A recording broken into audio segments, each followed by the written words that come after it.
Hi guys, आपका स्वागत है आपके अपने show MKJ talks for investment इन हिंदी में। कैसे हैं आप भाई? आज प्रोग्राम की शुरुआत करेंगे शेयर बाजार की कहानी MKJ की जुबानी। तो भाई मैं इतनी तेजी को देखकर खुद अचंभित हूँ कि यार ये क्या हो रहा है, ये तो कमाल हो रहा है बाजार के अंदर। भाई साहब हद हो गई है। और आज जो तेजी मैंने बजाज फाइनेंस में देखी, जो तेजी मैंने आपकी इंडसइंड बैंक में देखी, मैं तो हैरान रह गया। भाई साहब ऐसे गोली की तरह उड़ रहे थे आज, बड़ी ज़बरदस्त तेजी थी। तो मैंने कहा यार आज का टाइम जो है मैं लगाऊंगा इस चीज़ को एनालाइज करने में कि यार ये तेजी क्या आ रही है, क्या बात है। तो मैंने आज अपने सारे जो से इतने लोग जुड़े हुए हैं व्हाट्सएप के थ्रू, आप यूट्यूब के थ्रू, टेलीग्राम चैनल के थ्रू, और मेरे बहुत सारे मेंबर्स भी हैं जो मेरे से अपनी भावनाएं, अपनी इच्छाएं, अपने ट्रेड्स बताते रहते हैं, पूछते रहते हैं सर क्या करना चाहिए। तो मैंने उनका पैटर्न स्टडी किया।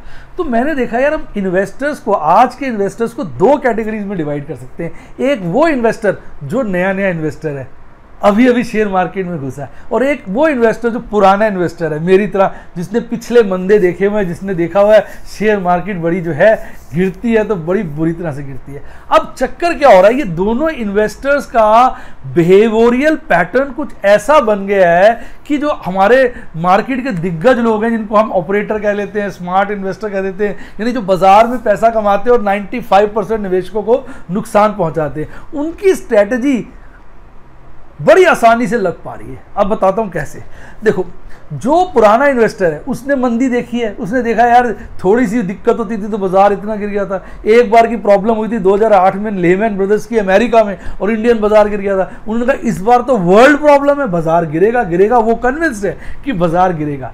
पर उनमें कमी क्या है कि उनमें से जो एग्रेसिव टाइप का इन्वेस्टर है वो कन्विंस्ड है वो बाजार गिरेगा, तो जैसी तेजी आती है वो शॉर्ट मारता है, जैसी बाजार बढ़ता है वो शॉर्ट मारता है। मैं आपको एग्जांपल देता हूं। मेरे पास कुछ करीबन 8 या 10 लोग ऐसे हैं जो लगातार शॉर्ट मार रहे हैं मेरे कहने के बावजूद कि भैया मैं शॉर्ट नहीं करता, आपको करना है कर लो, मैं एडवाइस नहीं करता, मेरे से शॉर्ट की बात मत किया करो।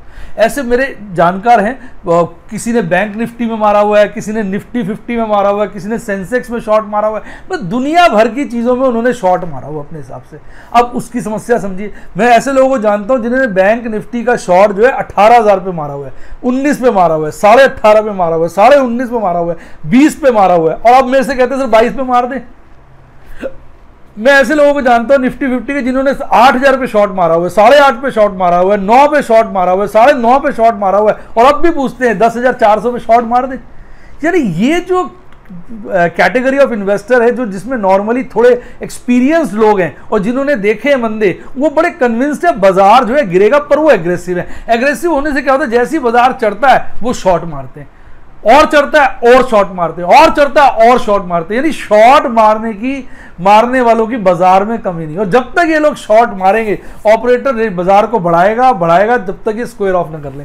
मैं ऐसे इन्वेस्टर्स को जानता हूं जिन्होंने 18,000 पे शॉर्ट मारा हुआ है, अभी भी अपने सौदे को रोल ओवर करके चला रहे हैं कि शायद बाजार गिरेगा, शायद बाजार गिरेगा, शायद बाजार गिरेगा, और बाजार है कि गिरने का नाम ही नहीं ले रहा, वो और चढ़ जाता है, वो और चढ़ जाता है। क्योंकि वो इन लोगों की जब तक पोजीशन नहीं घटाएगा वो रुकेगा नहीं। इस तरह का एक सेक्शन है जिसमें आप कह सकते हैं वो लोग हैं जो नए नहीं है, पुराने खिलाड़ी हैं, और वो अपने पुराने एक्सपीरियंस का फायदा उठाना चाहते हैं, इसलिए वो कन्विंस्ड है बाजार गिरेगा, वो शॉर्ट मारते हैं। मैं बड़ा क्लियर कर दूं, मैं शॉर्ट नहीं मारता। मेरी खास बात है क्योंकि मैंने लोगों को शॉर्ट मारते देखा है, लोगों को बर्बाद और तबाह होते देखा, और मैं एक कंजर्वेटिव इन्वेस्टर हूं। मैं मैथमेटिकली जब तक सेटिस्फाइड नहीं होता मैं नहीं मारता। शुरू में मैंने रूबी और प्लैटिनम मेंबर्स के लिए कुछ मैंने निफ्टी 50 के सौदे शॉर्ट किए थे। पुट कॉल बेचने का काम करके दिखाया था डेमोन्स्ट्रेशन के लिए, उसमें बीच में फायदा हुआ, फिर लॉस हो गया। मैंने कहा ये बेकार है, मैथमेटिकल कैलकुलेशन के साथ काम करना है, और तब से मैं जो भी सौदे बना रहा हूँ उसमें सभी में प्रॉफिट आ रहा है। अल्टीमेटली एक्सपायरी में प्रॉफिट हो जाता है, क्योंकि मैं बड़ा कंजर्वेटिव सौदे बनाता हूँ। आप अगर मेरे मेंबर, आपने देखा ही होगा, मेरा जो स्ट्राइक प्राइस होता है वो करंट प्राइस से काफ़ी दूर होता है, करंट प्राइस के नज़दीक होता है, तो मैं फर्स्ट इंस्टेंस में उसमें प्रॉफिट बुक कर लेता हूँ। जैसे आपने देखा हो, मैंने कोल इंडिया में पीछे प्रॉफिट बुक कर लिया था। तो मेरा बड़ा कंजर्वेटिव व्यू है। लेकिन मेरे जैसे बहुत सारे पुराने लोग हैं जो बड़े कन्विंस्ड और एग्रेसिव, और वो शॉर्ट मार ही देते हैं, कहते हैं आदत से मजबूर है। अब दूसरी कैटेगरी है नए इन्वेस्टर्स की, जो 20, 21, 22 साल, 24 साल के नए इन्वेस्टर जिन्होंने दबा के अभी डीमैट अकाउंट खुलवाए हैं। उनके लिए तो यार, उनको तो लग रहा है कि यार तो सोने की खान हमारे हाथ लग गई है। या 100 रुपए डालते हैं 110 हो जाते हैं, 1000 डालते हैं 1100 हो जाते हैं, 1 लाख डालते हैं 1,10,000 होते हैं। वो पैसा डालते हैं बढ़ जाता है, और फिर वो पैसा ले आते हैं, वो डालते हैं बढ़ जाता है, और पैसा ले आते हैं, वो डालता है बढ़ जाता है। अब ऑपरेटर के पॉइंट ऑफ व्यू से देखिए, ऑपरेटर को दोनों तरह के खिलाड़ी मिल गए। एक वो खिलाड़ी जो अभी पैसा डाल रहे हैं, तो अगर बाजार बढ़ाते हैं तो वो पैसा और डालते हैं, तो उसको बाजार बढ़ाने में आसानी हो जाती है इनकी सपोर्ट की वजह से, क्योंकि ये प्रॉफिट कमाते हैं तो और ज्यादा पैसा बाजार में डालते हैं। आप भी सोचो, अगर किसी धंधे में आपको प्रॉफिट हो, आप उस धंधे में ज्यादा पैसा नहीं लगाओगे। तो नए इन्वेस्टर को इतना एक्सपीरियंस नहीं, वो पैसे में पैसा लगाया जा रहा है। अब वो तो पैसा लगा रहा है, बाजार बढ़ेगा तो उनको फायदा होगा, पर उसके साथ साथ जो पुराना घिसा हुआ इन्वेस्टर है वो शॉर्ट करी जा रहा है। तो अब शॉर्ट करता है तो बाजार ऑपरेटर क्या करता है, बाजार चढ़ा देता है, और वो शॉर्ट वाले फंस जाते हैं, अल्टीमेटली उनके स्टॉप लॉस ट्रिगर हो जाते हैं। अगर वो अपने सौदे कवर नहीं करते, अभी भी शॉर्ट करने वाले ज्यादा है, तो बाजार और बढ़ा देते हैं। देखो, बाजार का बढ़ना इस बात का क्लियर कट संकेत है कि भाई जैसे ही बाजार बढ़ता है, नई एक ब्रीड आती है जो सौदे शॉर्ट करती है और वो फंस जाती है। उसको फंसाने के लिए, उनके स्टॉप लॉस ट्रिगर कराने के लिए बाजार को और बढ़ा दिया जाता है, और इसमें उनकी मदद करता नया इन्वेस्टर। पर ये नया इन्वेस्टर जो प्यारा छोटा इन्वेस्टर है, इसको सावधान रहना, ज्यादा खतरा इनको है, क्योंकि जो पुराने घिसे हुए खिलाड़ी है जो शॉर्ट कर रहे हैं, वो अपने प्रॉफिट स्टॉप लॉस लगा के अपने लॉसेस बुक कर रहे हैं, और उन्होंने पैसे पहले कमाए हुए हैं, वो बड़े सीनियर लोग हैं, उनको नुकसान भी हो जाएगा तो बर्दाश्त कर लेंगे, उनको पता है कितना नुकसान सहना। हाँ, उसमें से भी 2-4% लोग ओवर प्ले कर जाएंगे, वो मारे जाएंगे, बाद में बहुत रोएंगे। लेकिन ये जो नया इन्वेस्टर है, मुझे इसकी ज्यादा चिंता है, क्योंकि इनका खून गर्म है।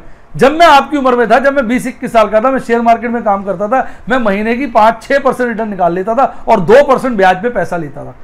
मैंने अपने पापा से पैसा लिया, मम्मी से पैसा लिया, उनके फ्रेंड से पैसा लिया, मैंने बैंक खोल दिया था, 2% पे दिए जाओ पैसा, 2% पर मंथ की बात कर रहा हूं बेटा। और हम न्यू इश्यूज में पैसा लगाते तो बहुत बढ़िया काम था, खूब चला, और शेयरों में पैसा लगाते तो अच्छा महीने का 5% कमा लेते थे, उससे भी ज्यादा, साल में दुगने पैसे हो जाते थे। मैं बताऊंगा, कई बार इतने इतने मोटे प्रॉफिट थे। एक दिन मैंने एक आईपीओ में पैसा लगाया, उसकी अलॉटमेंट आई, उसमें मुझे 1.25 लाख रुपए बच रहा था। 1.25 लाख उस जमाने की बात कर रहा हूं जब मैं 21-22 साल का था, 23-24 साल का रहूंगा, शादी हो चुकी थी, 24 साल के आसपास का रहूंगा, यानी आज से 30 साल पुरानी बात कर रहा हूं। आप सोचो, उस जमाने में आप ऑफिस पहुंचते, एक लेटर खोलते, देखते 1.5 लाख का फायदा हो गया। मैंने सारी फ्लोरिंग, सारी पीओपी वगैरह सब करा के अपने ऑफिस को फर्स्ट क्लास करवा दिया था, सारा नया फर्नीचर ले लिया, मजा आया। फिर अगले में अलॉटमेंट फायदा कार ले आया, उस जमाने की बात कर रहा हूं। तो ये जो नया ब्रीड होती है ना, उसमें बड़ा जोश होता है, और उस वक्त हमें क्या लगता था, हमसे समझदार कोई है ही नहीं। पर मैं ना बचपन से थोड़ा सा कंजर्वेटिव और डर के चलता हूं, तो इस चक्कर में क्या हुआ, उसमें नुकसान जब हुआ तो मुझे भी नुकसान हुआ। जब उस वक्त मंदे आए, जब मंदे आए तो पर यह था कि मैं और भी काम कर रहा था, तो लोन लिया था मैंने फटाफट चुकाना शुरू कर दिया। सारे फैमिली के तो छोड़ दो, मम्मी पापा के, बाकी आउटसाइडर्स के सारे लोन मैंने चुका दिए, तो मैं बच गया। और जिन्होंने बहुत हैवी लोन लिए तो वो फिर फंस गए थे बुरी तरह से। तो इसका एक निष्कर्ष ये है कि लोन लेके पैसा मत लगाना। ये जो नए इन्वेस्टर अभी कमा रहे हैं, ये शेयर मार्केट पैसा ले जाने नहीं देती, ये उन्हीं को ले जाने देती है जो कंजर्वेटिव होकर चलते। तब भी मैं बच गया था और मैंने अच्छा प्रॉफिट कमा लिया था, फिर मैं रुक गया, फिर मैंने शेयर मार्केट, बीच में कई बार मैंने शेयर मार्केट को छोड़ा, क्योंकि मैं दूसरे बिजनेस में बिजी हो जाता था। मैंने बहुत सारे काम किए, कभी बताऊंगा इसके ऊपर भी स्टोरी, अगर आपका इंटरेस्ट हो। अगर आप मेरी बारे में जानना चाहें, मैंने किस किस तरह से डिफरेंट काम किए, तो कमेंट बॉक्स में लिखिए, कभी इस बारे में भी चर्चा करेंगे अगर आपकी इच्छा हुई तो अब मैं बता रहा था ये नए इन्वेस्टर्स का, ये नया इन्वेस्टर पैसा लगाएगा, ये कमाएगा शुरू में, फिर ये अपने मम्मी पापा से पैसा लेगा, कमाएगा। अगर मम्मी पापा से पैसा नहीं देंगे तो उनको लालच देगा, ब्याज दे दूंगा, ये कर दूंगा, वो कर दूंगा, उनसे पैसा ले लेगा और वो इन्वेस्ट करेगा। फिर दोस्तों से लेगा, फिर बैंकों से उधार लेगा, फिर जो थोड़े लोग जॉब वॉब में लेगा वो पीपीए अपना प्रोविडेंट फंड में से निकाल लेंगे, अपनी सोसाइटी से लोन ले लेंगे। ये सब काम मैंने भी किसी जमाने में किए हुए, इसलिए बता रहा हूँ। आप ईमानदारी से बताइए, आप में से जो यंग इन्वेस्टर्स हैं, जो अच्छा पैसा कमा रहे हैं, वो इस तरह के कार्य कर रहे हैं कि नहीं कर रहे, कमेंट बताइए। लोन ले रहे हो, मम्मी पापा से पैसे ले रहे हो, अपने पैसे जोड़ रहे हो, कोई चीज घर में यूज नहीं रही, उसको बेच के पैसे इकट्ठे कर रहे हो, बैंक से लोन ले रहे हो, जो भी आपको जहां से भी पैसा मिल सकता है वहां से ले लेके शेयर मार्केट में लगा रहे हो कि नहीं लगा रहे हो, ईमानदारी से बता रहा है, कमेंट बॉक्स में लिख के। क्योंकि मैंने भी ऐसा बहुत किया है, पर मैं कंजर्वेटिव था। जहां मुझे रेड सिग्नल मिलता था मैं एकदम घबरा जाता था और मैं अपने को सेव कर लेता, और साथ में मैं दूसरा काम भी कर रहा था जिसमें मैं अच्छा प्रॉफिट कमाता था, तो मुझे इतना डर नहीं था लाइवलीहुड का। क्योंकि मैं शेयरवेयर में चला जाता था, मैडम और मैं दूसरा काम भी करते थे, मैडम उसको संभाल लेती थी, मैं शेयर में लग जाता था, फिर छोड़ देता था जब उसमें मजे नहीं आता था। तो ओवरऑल बढ़िया चलाता रहा। तो आप में से कई लोग ऐसा कर रहे हैं ना। अब इनको दिक्कत क्या आएगी कि अचानक आप देखेंगे जब ये शॉर्ट करने वाले थक जाएंगे, जो पुराने लोग हैं, जब काफी इनके पैसे लुट जाएंगे तो कहेंगे छोड़ यार अब शॉर्ट नहीं करना, हद हो गई, थक गए। मेरे पास बहुत सारे लोग हैं। अभी कल ही एक मेरे मेंबर का फोन आया था, वो शायद वीडियो देख भी देंगे, वो ये मुझे कह रहे थे सर आगे से शॉर्ट नहीं करूंगा। एक और थे वो कहते हैं एक बार निकल जाऊंगी मैं शॉर्ट नहीं करूँगा। ईमानदारी से देखिए अगर आप वीडियो देख रहे हैं तो ये हम लोगों का एक्सपीरियंस है, तो बच्चों के साथ शेयर करेंगे तो ये सावधानी बरतेंगे। तो अब कितने सारे मुझे पुराने इन्वेस्टर्स मिल रहे हैं जो ये कह रहे हैं, एक नहीं है 10 है कि सर आप शॉर्ट नहीं करें, बस एक बार इसमें से निकल जाए। तो हौसला तोड़ देते हैं ये स्टॉक मार्केट। अब वो जब शॉर्ट करना बंद कर देंगे, जब ऑपरेटर देखेगा ये शॉर्ट होना बंद हो गया, अब जिन्होंने लॉन्ग कर रखा है वो घर पैसा लेके नहीं जा रहे। आप में से जो यंग इन्वेस्टर सच सच बताओ पैसा घर लेके जा रहे हो? अगर आप पैसा कमाते हो तो वो पैसा तो लगा ही देते हो और नहीं लगा देते? सच सच बताना ईमानदारी से कमेंट बॉक्स में। मान लो आपने 1 लाख रुपए लगाया, उसमें 10,000 कमा लिए, तो 1,10,000 फिर से इन्वेस्ट कर देते हो और कहीं से और मिल जाता है, मम्मी पापा से 1 लाख और ले आए, 2,10,000 इन्वेस्ट कर दिया और उस पर कमा लिए 20-25,000 रुपए, मम्मी पापा को भी पार्टी दे दी, वो भी खुश हो गए और उनसे पैसे ले लिया, किसी दोस्त से ले लिए या बैंक से निकाल लिया, लोन ले लिया, कोई एफडी तोड़वा दी, वो लगा दी। कर रहे हो कि नहीं कर रहे हो? ईमानदारी से कमेंट में बताना। तो ये इन्वेस्टर जब बहुत भारी इन्वेस्टमेंट कर देगा और जब ये बाजार काफी ऊपर चढ़ जाएगा, फिर ऑपरेटर घेरना शुरू करेगा, फिर इनको मारेगा, छोड़ेगा किसी को नहीं। आज जो यंग इन्वेस्टर है ना उसको लग रहा है मैं बहुत स्मार्ट हूं। हम भी आपकी एज में थे बेटा, हम इतने बड़े थोड़ी पैदा हो गए थे एक साथ ही। जैसे आप छोटे से पैदा होते ऐसे हम भी छोटे से पैदा हुए थे। पर इस उम्र में, जिस उम्र में आप हो, इस उम्र में हमें ये लगता था कि हम सबसे ज्यादा स्मार्ट है, हमसे ज्यादा स्मार्ट को हो ही नहीं सकता, हमारे बुजुर्गों को तो काम करना नहीं आता, हम बहुत चतुर हैं। ईमानदारी से बताना, मैं यंग ब्रीड से बोल रहा हूं। उनको ये लगता है कि नहीं लगता है कि वो बहुत ज्यादा स्मार्ट है, वो बहुत ज्यादा तेज है, हम जैसे लोगों को आता है कि हम तो सिर्फ बातें करते हैं? कमेंट बॉक्स में बताना। ऐसा हमें भी लगता था, ऐसा मुझे नहीं, कितने सारे फंड मैनेजर्स को भी लगता है जो आज बड़े बड़े फंड मैनेजर्स हो गए, क्योंकि मैं इनके इंटरव्यू देखता हूं, क्योंकि ये भी बहुत सारे लोग मेरी तरह एसआरसीसी से निकले हुए हैं और वो भी यही कहते हैं कि जब हम यंग एज में थे पैसे कमाते थे तो हमें लगता था हमारे माँ बाप को तो कुछ आता नहीं, हम तो उनसे बहुत इंटेलिजेंट है। पर जब हमें लॉस हुआ तो हमें लगा यार पापा ठीक कह रहे थे। तो भैया शेयर बाजार की कहानी एमके जी जुबानी में ये समझ लीजिए कि ये बाजार किसी का सगा नहीं है, ये कसीनो है, कसीनो। ये भाई साहब वो जगह है जहां पे हर कोई लुटता है, कोई पहले कोई बाद में। तो सावधानी से काम करोगे तो इस जगह से अपने आप को लुटने से बचा पाओगे। मेरी आपको ये एडवाइस है। बाकी देखो पैसा आपका है, ऐसे लुटाओ जैसे लुटाओ, आपकी मर्जी। उम्मीद करता हूं जो मैंने आपको बातें बताई अच्छी लगी। अगर अच्छी लगी है तो कमेंट बॉक्स में लिखिए और बताइए और वीडियो को लाइक करिए। आइए अब बात करते हैं बाजार आज की। देखिए भाई साहब, आज बाजार एक ठीक ठाक सी, बहुत ज्यादा तो नहीं कहूंगा, ठीक ठाक सी गैप अप ओपनिंग दिखाता है और बाजार खुलता है 10,802 पर, जबकि आपको याद होगा कल बाजार बंद हुआ था 10,763 पर। तो लगभग 40 पॉइंट की गैप अप ओपनिंग के साथ बाजार खुलता है। मैं क्लोजिंग से कंपेयर कर रहा हूं। उसके बाद बाजार जो है थोड़ी देर उसी रेंज में घूमता है, फिर एक बॉटम बनाता है 10,689 का, 10,689, और तब हमें लगता है कि बाजार गया। लेकिन नहीं भाई साहब, फिर बाजार ऊपर की रफ्तार पकड़ता है, चढ़ता जाता है और एक टॉप बनाता है फिर से 10,813 का, और उसके बाद उससे हल्का सा 10,800 के आसपास बाजार बंद हो जाता है। इसका निष्कर्ष ये होता है आज जो कैंडल बनती है वो बनती है हैंगिंग मैन कैंडल। देखिए आप आ गई है। अब देखिए ये जो कैंडल, इसकी बॉडी पतली है ऊपर, और ऊपर विक भी आज खासी छोटी है, और उसके बाद एक लंबी डंडी है। हैंगिंग मैन कैंडल माना जाता है अगर चढ़ते बाजार में अपीयर हो तो तेजी के दिन बीते रे भैया, अब मंदी आयो रे, ऐसा माना जाता है। ये मैं नहीं कह रहा हूं, टेक्निकल एनालिस्ट कहते हैं। तो आज देखिए काफी दिनों की तेजी के बाद, पहले भी एक हैंगिंग मैन टाइप बना था लेकिन वो थोड़ी बॉडी पतली थी और वो कुछ डोजी सा लग रहा था। आज से 2 दिन पहले, आप देखिए आज से 2 दिन पहले जब गैप भी क्रिएट हुआ था। अब बाजार में क्या है, 2 तो गैप है जिनकी चर्चा मैंने कल की थी, और साथ में आज बनी है हैंगिंग मैन कैंडल। अब हैंगिंग मैन कैंडल को समझिए, इसका मतलब क्या है। देखिए इसका मतलब क्या, बाजार खुलता है पहले ऊपर के लेवल पर, उसके बाद और ऊपर चला जाता है, फिर बेयर्स भारी हो जाते हैं, बाजार को बहुत नीचे ले आते हैं। आज देखिए वो बाकायदा बाजार को 200 दिन के मूविंग एवरेज से भी नीचे ले आते हैं। 10,700 के आसपास वो बाजार को पहुंचा देते हैं। मैंने भी बताया था 10,689 पे ले आते हैं, यानी 200 दिन के मूविंग एवरेज से नीचे ले आते हैं, पर होल्ड नहीं कर पाते। बुल्स भारी हो जाते हैं, बुल्स बाजार को फिर चढ़ाते हैं और ओपनिंग के मुकाबले थोड़ा नीचे क्लोज कर देते हैं। अब इसको अगर आप समझे तो क्या, इसका मतलब यह है कि आज बेयर्स ने अपनी शक्ति दिखाई, ऑल्दो टिक नहीं पाए साहब। बुल्स जो है बाजार को वापस ओपनिंग के लेवल के आसपास ही जाके बंद कर गए।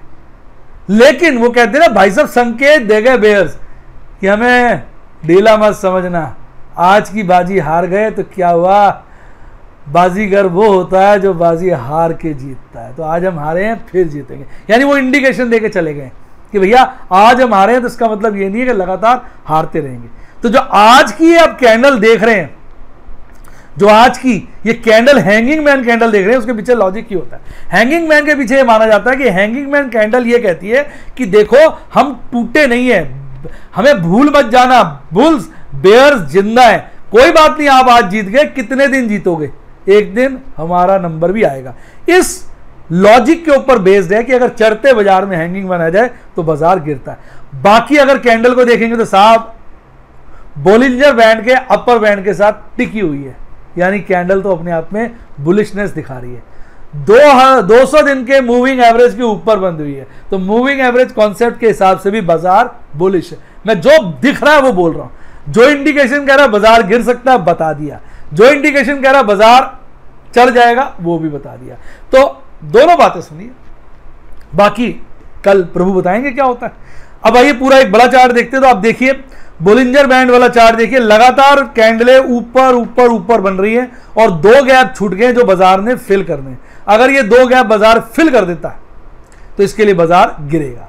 तो ये कुछ इंडिकेशंस है, यानी बोलिंजर बैंड पे बाजार स्ट्रांग है, ईएमए चार्ट के ऊपर बाजार स्ट्रांग है, कैंडल के ऊपर बाजार वीक है क्योंकि तेजी में दिखाई दी है हमें कौन सी कैंडल, हैंगिंग मैन कैंडल, बाजार वीक है। गैप थियरी कहती है बाजार को गिरना पड़ेगा क्योंकि गैप 2 छूट गए।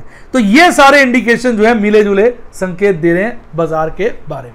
आइए बात करते हैं एमएसीडी चार्ट की। एमएसीडी चार्ट फुल टॉस कहते हैं ना, फुल टू स्ट्रांग है, एकदम तगड़ा, बहुत जबरदस्त स्ट्रांग है। आप देखिए तो सही एमएसीडी चार्ट को साहब, पूरा का पूरा स्ट्रांग है, एक हाई गैप बनाया और आज का हिस्टोग्राम हरा है और लगातार 4 दिन से हिस्टोग्राम बढ़ रहा है।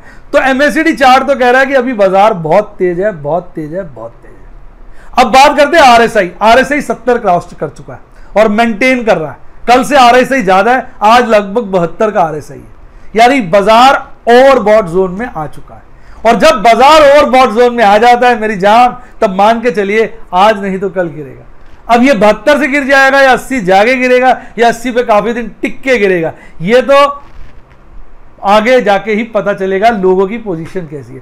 पर मैं बता दूं, जब तक लोग शॉर्ट करते रहेंगे तेजी के ऊपर, बाजार नहीं गिरेगा, नहीं गिरेगा, नहीं गिरेगा। ये शॉर्ट करने वाले लोग ही तो हमारे ऑपरेटर रूपी दैत्य को खाना खाने को दे रहे हैं, उसका भोजन बने हुए।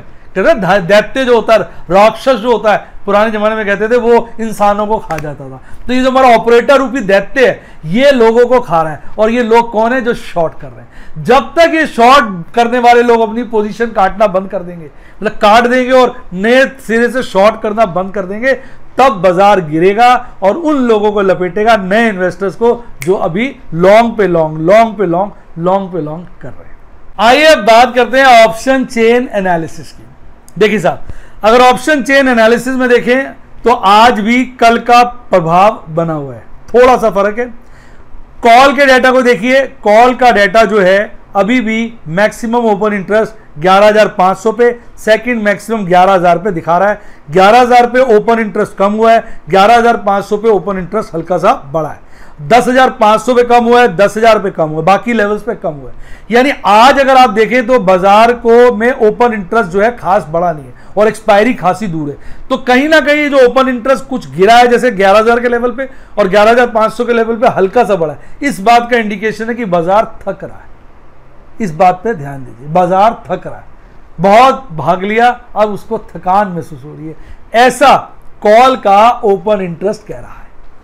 पुट के ओपन इंटरेस्ट में देखें, पुट के ओपन इंटरेस्ट में खास बात देखने को मिली है कि आज भी उसका ओपन इंटरेस्ट बढ़ा है और मैक्सिमम 10,000 पे, जहां पे नए कॉन्ट्रैक्ट आज भी लगभग 1.25 लाख के ऐड हुए और जो सेकंड हाईएस्ट ओपन इंटरेस्ट है वो 9,000 से हटकर 9,500 पे आ गया। यानी पुट का डेटा क्लियर कट संकेत दे रहा है कि बाजार ऊपर की तरफ बढ़ रहा है, यानी सपोर्ट ऊपर की तरफ जा रही है, तो यानी बाजार में मजबूती दिखा रहा है। यानी कॉल का डेटा बाजार में थकान दिखा रहा है और पुट का डेटा बाजार में मजबूती दिखा रहा है। अब अगर हम थियरी ऑफ मैक्सिमम पेन की बात करें तो आप उसमें देखेंगे कि बाजार में 10,000 पे ही मैक्सिमम पेन नजर आ रहा है, क्योंकि यहां पर टोटल ओपन इंटरेस्ट सबसे ज्यादा है और आज भी उसमें लगभग 1 लाख कॉन्ट्रैक्ट्स की बढ़त देखने को मिली है। पर जो सेकंड हाईएस्ट है वहां पर ऑलमोस्ट स्टैग्नेंसी है, मात्र 1,000 से ओपन इंटरेस्ट बढ़ा है। तो हम यही कहेंगे कि जो कॉल का डेटा है वो बता रहा है बाजार में कि तेजी में थकान है। पुट का डेटा कह रहा है कि बाजार की सपोर्ट ऊपर सरक रही है, बाजार में मजबूती है, नीचे के लेवल पे ज्यादा बाजार गिरेगा नहीं। और टोटल ओपन इंटरेस्ट कह रहा है कि भाई अभी भी बाजार 10,000 के आसपास ही बंद होगा, पर थोड़ा बायस उसका बुलिश, यानी 10,000 के ऊपर की तरफ भी बाजार बंद हो सकता है। ऐसा हमारा जो है टोटल ओपन इंटरेस्ट का डेटा बोल रहा है, यानी थियरी ऑफ मैक्सिमम पेन। आइए अब बात करते हैं आपके प्यारे राज दुलारे इंस्टीट्यूशनल इन्वेस्टर्स की। आज भी वही दिशा है, दोनों भाई उल्टा चल रहे हैं।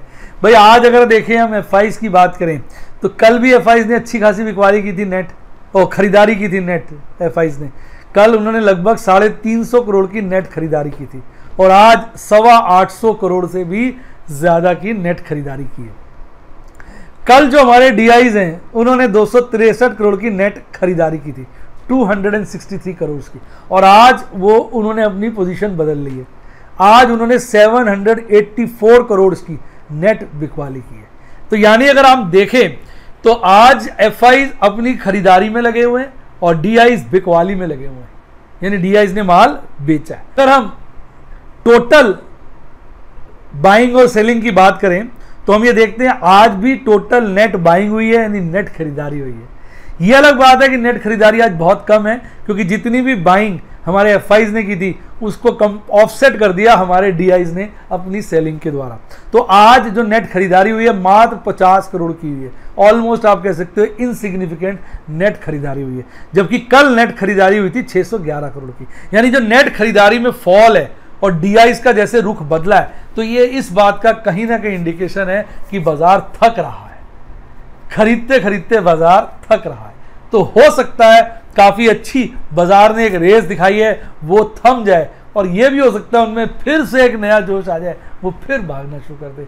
बाकी होगा क्या ये तो आगे जाके ही पता चलेगा। बेटा मेरे बहुत सारे प्यारे इन्वेस्टर्स कहते हैं सर इंडिया बुल हाउसिंग का तो बता दो, उसके रिजल्ट्स आ गए हैं। तो आइए आज मैं आपके लिए इंडिया बुल हाउसिंग की पोजीशन ले आया। भाई इंडिया बुल हाउसिंग के क्वार्टरली 4 रिजल्ट्स आ गए हैं और आपको जान के अफसोस होगा, इसके ऑपरेटिंग प्रॉफिट 90% से गिर गए और कंपनी ने इस क्वार्टर में 64 करोड़ का लॉस डिक्लेयर किया है। कंपनी की अगर कंप्रीहेंसिव इनकम देखते हो तो वो 64 करोड़ का लॉस दर्शा रही है, जबकि इसी क्वार्टर में पिछले साल कंपनी ने 950 करोड़ का प्रॉफिट कमाया था। अगर प्री टैक्स प्रॉफिट की बात की जाए तो इस क्वार्टर में कंपनी ने 94 करोड़ के लॉस किए, जबकि इसी क्वार्टर में पिछले साल 1427 से ज्यादा करोड़ से ज्यादा के प्रॉफिट कमाए थे।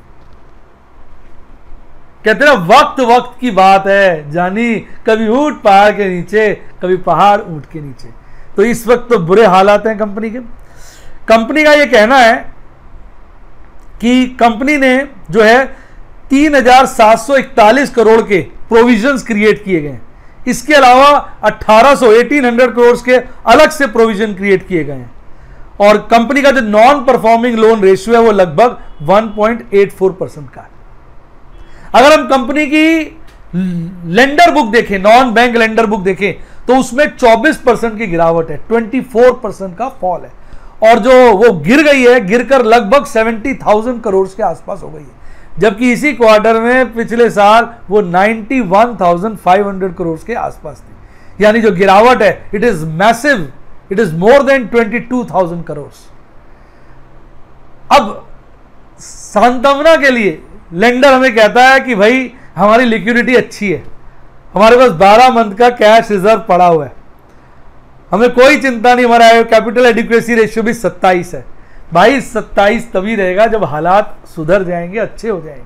अगर हालात बिगड़े रहे तो ये हालात भी खराब हो जाएंगे। तो और भी अगर बातें हम देखें, कंपनी थोड़ी हमें तसल्ली दे रही है। कंपनी कह रही है कि भाई हमने अभी 5 इयर्स के लिए पैसा रेस किया लगभग 9,500 करोड़ का। हमारे पास बैंक के लिमिट्स हैं लगभग 3,000 करोड़ के, हमारे पास जो अनड्रॉन लिमिट्स हैं। हमारे जो टोटल लोन्स है उसका 20% मोराटोरियम में चला गया है, ठीक है, और हमारी जो है 60% जो है टोटल इंस्टॉलमेंट कलेक्ट हो रही है। तो कंपनी इस तरह की बातें जो कर रही है, देखो जब कोई कंपनी ज्यादा अपने आप को एक्सप्लेन करती है ना साहब, मैं तो डर जाता हूं, मुझे आपका नहीं पता, मुझे आपका नहीं पता, मैं डर जाता हूं जब कोई ज्यादा सफाई देता है ना आके कि भाई ये हो गया वो हो गया, मैं डर जाता हूं। मेरे को लगता है यार कहीं कुछ दाल में काला है। आप देखिए बाजार चढ़ रहा है, मैं मस्त हूं। मेरा डायलॉग आपको याद होगा, रामलाल मस्ती में आग लगे बस्ती में, क्योंकि मुझे कोई सफाई नहीं देनी। मेरे को लग रहा है बाजार लॉन्ग रन में गिरेगा, मुझे छोटे मुनाफे नहीं कमाने, मैं आराम से बैठा हूं।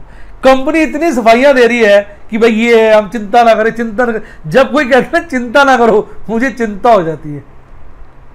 तो भैया बात ये कि कंपनी बहुत अच्छी है लेकिन अभी प्रेशर के अंडर है।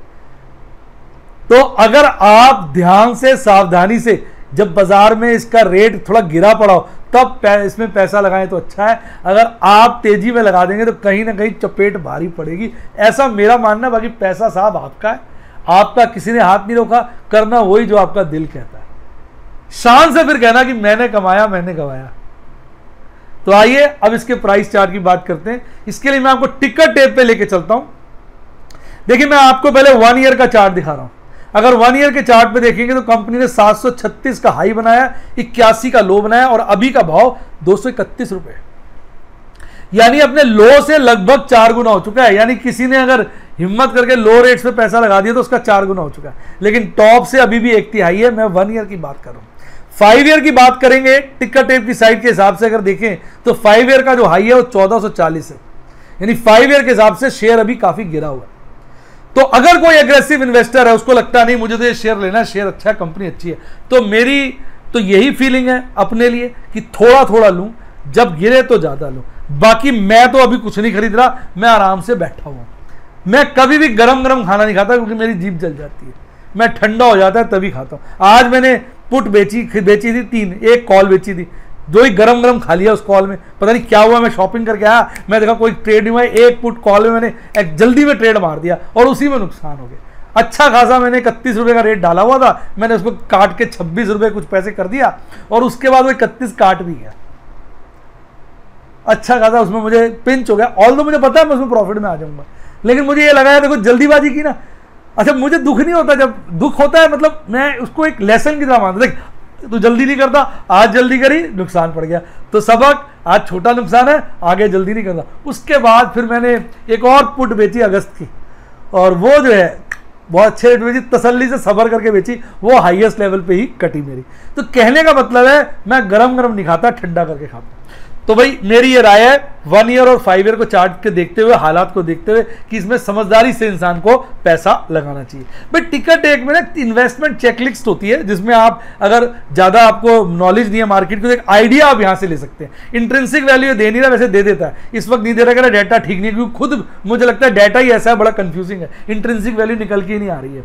अब रिटर्न्स के बारे में ये कहता है कि भी एफडी से बेटर रिटर्न दे रहा है। डिविडेंड के बारे में कहता है स्टॉक का डिविडेंड रिकॉर्ड बहुत अच्छा है, बिल्कुल सही है। एंट्री पॉइंट के लिए कह रहा है भैया ओवरबॉट जोन में नहीं है। ओवरबॉट जोन मैंने अभी बताया था वो 70 से ऊपर होती है, यानी इसका मतलब एंट्री पॉइंट का ये 70 से ऊपर नहीं है, तो इसमें खरीदारी कर सकते हैं। और नो रेड फ्लैग, मतलब कोई इसमें ज्यादा परेशानी के झंझट नहीं है।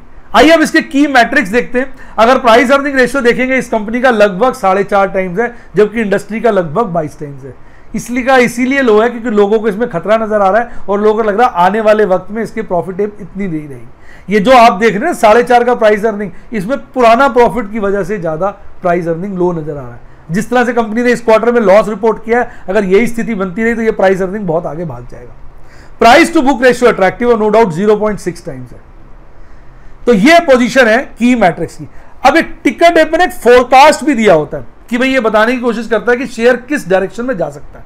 अब ये 3 तरह के फोरकास्ट देता है, एक हाई कितना पकड़ सकता है, और 2 लो कितना जा सकता है, और 3 मीडियन क्या रहेगा। तो इसके अनुसार ये शेयर हाई नियर फ्यूचर के अंदर 2021 के अंदर हाई बना सकता है 450 का, लो बना सकता है 75 का, और मीडियन जो है 240 का। यानी इस वक्त ये मीडियन के आसपास ट्रेड हो रहा है, यानी ऊपर 450 है, नीचे 75 है। इसका मतलब अगर कोई आदमी 240 पे पैसा लगाए तो डबल होने की गुंजाइश तो है 480 पर, तो नहीं हो पाएंगे डबल, डबल से कम होने की गुंजाइश है 450 टिक्का टेप के हिसाब से। लेकिन अगर गिरता है तो पैसा 1/3 हो जाएगा, 1/3 से भी कम, क्योंकि 240 का 1/3 होता है 80, यानी बढ़ेगा तो डबल नहीं होगा, गिरेगा तो 1/3 हो जाएगा। तो अब अपने हिसाब लगा के आप सोच लीजिए कि इसमें पैसा अभी लगाना है या बाद में लगाना है, जैसा आपको उचित लगे। अब हम बात करते हैं इसके शेयर होल्डिंग पैटर्न की। कंपनी के प्रोमोटर्स के पास लगभग 23% शेयर्स हैं। इसमें जो मुझे खास चिंता का विषय नजर आता है वो ये है, म्यूचुअल फंड की होल्डिंग साहब इसमें 0 हो गई है, 0.62% है। आप मुझे बताओ कोई 0.62% होल्डिंग होती है? इतनी कम होल्डिंग, कमाल है। डोमेस्टिक इंस्टीट्यूशनल की होल्डिंग फिर ठीक है 11.7, इसमें म्यूचुअल फंड वाले इंक्लूडेड नहीं है। एफआईज का अच्छा पैसा लगा हुआ है और अदर पार्टीज में आगे आप और मैं, हम लोगों ने भी इसमें अच्छा पैसा लगाया हुआ है, प्रमोटर से ज्यादा, यानी बहुत सारा माल जो है रिटेल इन्वेस्टर के पास फंसा हुआ है। तो रिटेल इन्वेस्टर से मैं यही कहूंगा सावधान रहें, ज्यादा इसमें तेजी ना दिखाएं। आइए अब शेयर होल्डिंग पैटर्न को देखते हैं। मैंने खास टिकर टेप पे मुझे बड़े अच्छे लगते हैं, मैं लेके आया हूं, बार्स में नजर आता है। आप देखिए म्यूचुअल फंड की होल्डिंग में कितनी जबरदस्त गिरावट है over a period of time. Last quarter में इन्होंने हल्का सा बढ़ा दिया, इसमें कोई दो राय नहीं। अब ये आपने देखा म्यूचुअल फंड का, अब देखिए एफआईज का, फॉरेन इंस्टीट्यूशनल होल्डिंग्स का, वो भी लगातार अपना स्टेक कम करते जा रहे हैं। तो इन सब बातों को देख के हम यही कहेंगे कि जो कंपनी है उस कहीं ना कहीं जो है इसमें पैसा लगाना थोड़ा रिस्की है, पर कंपनी मुझे लगता है मेरे पर्सनल एक्सपीरियंस से अच्छी है। पहले ये निफ्टी 50 का पार्ट थी, अब तो हट गई है। तो मैं यही कहूंगा कि इसमें समझदारी से रोक कर, यानी खाने को ठंडा कर कर खाया जाए तो शायद ज़्यादा अच्छा रहे। बाकी सर पैसा आपका है, सब आपने फैसले लेने, इसलिए मैं आपको सारी अच्छी बुरी, गिरने की और चढ़ने की दोनों बातें बता देता हूं, और इस बेसिस पे आप अपना पर्सनल एनालिसिस करिए। कई लोग कमेंट में लिखते हैं कि सर आप बताइए बाजार बढ़ेगा घटेगा, मैं क्यों बताऊं, मैं तो दोनों बातें बताऊंगा ना। डॉक्टर तो बता देगा भाई ये दवाई खाओगे, ये इसके बेनिफिट है, ये साइड इफेक्ट है, उसके बाद आपने सोचना ना दवाई खानी है कि नहीं खानी है। और कहेंगे डॉक्टर तो हमें दवाई देता है, वो इंडिया में ऐसे चलता है ना। अगर आप विदेशों में जाओगे डॉक्टर सीधी दवाई नहीं देता, वो दोनों बातें बताते हैं, भाई साहब मैं दवाई इसलिए दे रहा हूँ, इसके ये फायदे और ये नुकसान है। फिर पेशेंट को अगर ठीक लगता है वो कहता नहीं, तो कहता भाई साहब मेरी दवाई बदल दो, दूसरी दे दो। वहां पेशेंट को कॉन्फिडेंस में लेके दवाई दी जाती है। और हमारे भारतीयों को आदत है ना, कोई डिस्कस, मैं तो डॉक्टर के पास जाता हूँ, डिस्कस करता हूँ कि भाई साहब ये दवाई क्यों दे रहे हैं, इसके साइड इफेक्ट क्या है। मैं तो कई बार डॉक्टर से पूछ भी लेता हूँ आपने खाई है जी इसलिए तो जब मैं इन्वेस्ट करता हूँ तो आपको बता देता हूँ, क्योंकि मेरा ये मानना है ट्रांसपेरेंसी होनी चाहिए। तो उम्मीद करता हूँ वीडियो का मजा आया होगा। वीडियो का मजा आया तो वीडियो को लाइक करिए, अपने दोस्तों के साथ शेयर करिए और मेरे चैनल को सब्सक्राइब करिए। और हाँ, अगर आप FNO के एक्सपर्ट बनना चाहें तो आप मेरे यूट्यूब के प्लैटिनम और व्हाट्सएप के रूबी के मेंबर बन सकते हैं, दोनों का लिंक डिस्क्रिप्शन बॉक्स में। और वो यूट्यूब का मेंबर बनने के लिए सब्सक्राइब के साथ ज्वाइन का बटन आता है, दबा दीजिए। वैसे यूट्यूब पे मेरे 4 प्लान है, सिल्वर, गोल्ड, डायमंड और प्लैटिनम, सब की डिटेल आपको वहाँ मिल जाएगी। इसके अलावा म्यूचुअल फंड में अप्लाई करना हो या आपने डीमैट अकाउंट खुलवाना, तो सबके रेफरल लिंक डिस्क्रिप्शन बॉक्स में। अच्छी किताबें पढ़नी है उनका भी लिंक डिस्क्रिप्शन बॉक्स में। और ये आ रहा है मेरे टेलीग्राम चैनल का लिंक, इसको ज्वाइन करिए। इसमें मैं डेली बहुत सारी इन्फॉर्मेशन आपके लिए डालता हूं। आप इसको म्यूट कर सकते हैं ताकि आपको डिस्टर्ब ना करे। जब आपको टाइम मिले, रिलैक्स हो, तो एक बार ही टेलीग्राम चैनल के मेरे पोस्ट को देख लें, तो आपको दुनिया भर की बातें इधर पता चल जाएंगी। इसमें कंटेंट को मैं डेली बेस पे बढ़ाता रहता हूँ। इसी के साथ साथ bye, God bless you, happy investing, और आप स्टॉक मार्केट में बेताज बादशाह बने।